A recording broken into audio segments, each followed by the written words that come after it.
Good morning. பாண்டிச்சேரியில் நாங்கள் தங்கியிருந்த ஹோட்டல் உள்ளேயே பேஸ்ட்ரி ஏரியா இருந்தது. அங்கே தான் இந்த ஹாட் சாக்லேட் அண்ட் சாக்லேட் குவாசாங் வாங்கியிருந்தோம். இது குவாசாண்ட் அப்படின்னு சொல்லக்கூடாதான், குவாசாங் அப்படின்னு தான் சொல்லணுமா.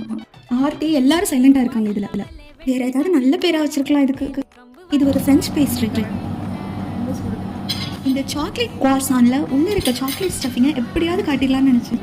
ஆனால் அது அவ்வளோ சூடாக கொடுத்துருந்தாங்க, என்னால் டச் பண்ணவே முடியல. அதை ஆற விடுற அளவுக்கு எனக்கும் பொறுமை இல்லை. இந்த மாதிரி கட்லரிஸ் எதுவுமே இதுக்கு தேவை கிடையாது. இது இட்லி மாதிரி ஹைட்டையே சின்ன பீஸாக பிச்சு ஆயில் வச்சுக்கணும். ஃபாரினர்ஸே அப்படி தான் சாப்பிடுவாங்க இதை.